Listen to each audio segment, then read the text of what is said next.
Olá, pessoal do P5, aqui é a professora Isabelle, espero que vocês estejam todos bem. Estamos nos encaminhando para a nossa última aula da dentística, da segunda unidade, que é sobre proteção do complexo dentino-pulpar, suas indicações e aplicações clínicas. Então, introduzindo, por que a gente fala proteção do complexo dentino-pulpar em vez de dizer proteção pulpar, né? Como vocês podem ver em alguns livros, em algumas referências.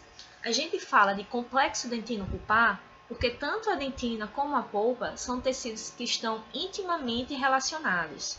Eles vêm de uma mesma entidade embriológica, tem uma funcionalidade também que está bastante interrelacionada, né? A dentina é dependente da polpa para ser formada através dos odontoblastos e, ao mesmo tempo, a dentina ela protege essa polpa das agressões do meio externo.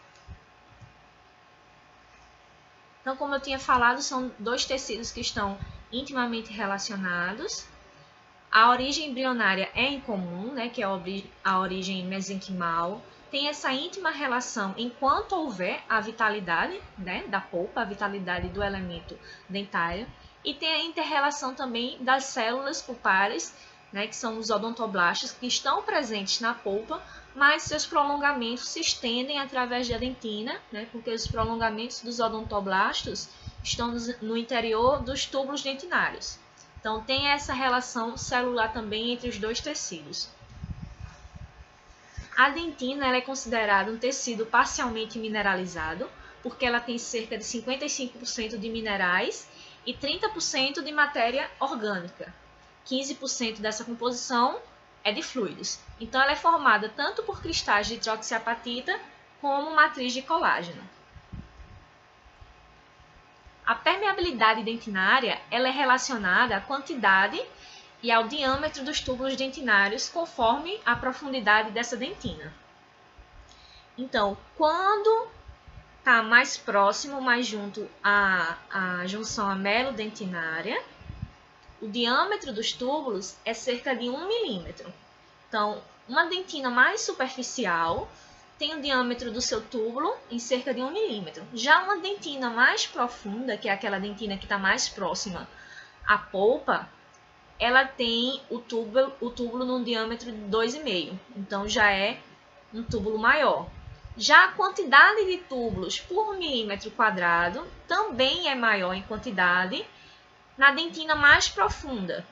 Então, mais que dobra a quantidade de túbulos quando a dentina está mais profunda.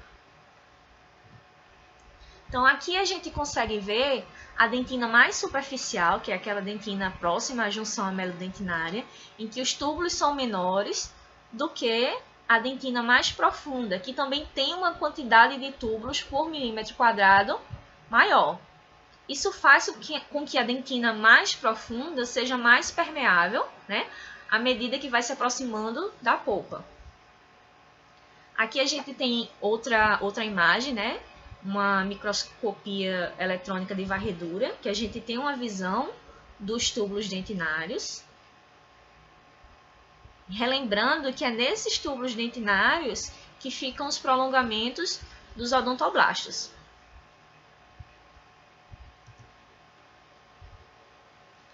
Existe uma teoria que a gente chama de teoria hidrodinâmica de Brainstorm.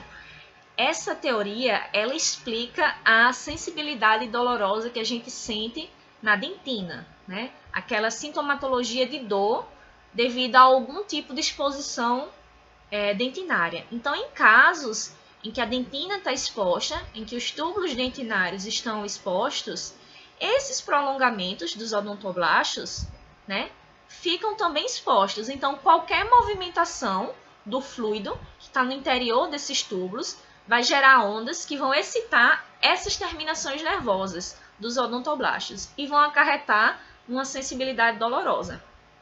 Então, a estimulação dolorosa ela vai ocorrer devido a esse rápido deslocamento do fluido que está no interior desses túbulos, quando sofre algum tipo de estímulo mecânico nessa dentina que está exposta. Então, pode ser um estímulo de ar, pode ser algum estímulo tátil que passe nessa região de dentina exposta.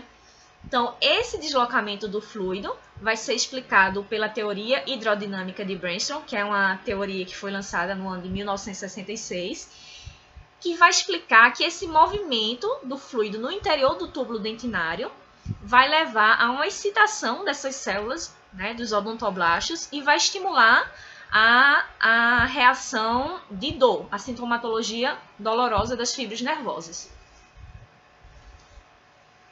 Já a polpa dental é um tecido conjuntivo que a gente disse que é frouxo e especializado.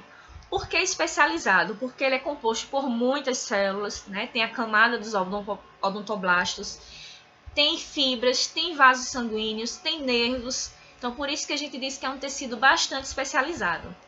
E é uma estrutura que está totalmente aprisionada por paredes rígidas, paredes essas que são da dentina. A gente visualiza também nessas imagens que a polpa é um tecido altamente vascularizado. Então, a gente vê a vascularização do tecido pulpar. Por isso que a gente diz que é um tecido especializado.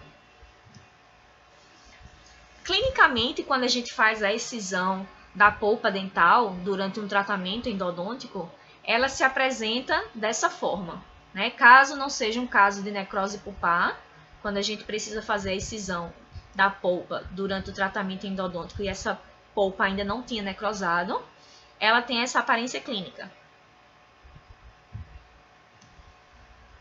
Então, por que que a gente sente a dor? Uma explicação já foi dada a partir da teoria hidrodinâmica de Brainstorm, né? Mas isso seria referente só aos casos de dentina exposta. A outra explicação que a gente dá é porque o dente é uma câmara que a gente disse que é relativamente hermética. A polpa está aprisionada por paredes muito rígidas, né?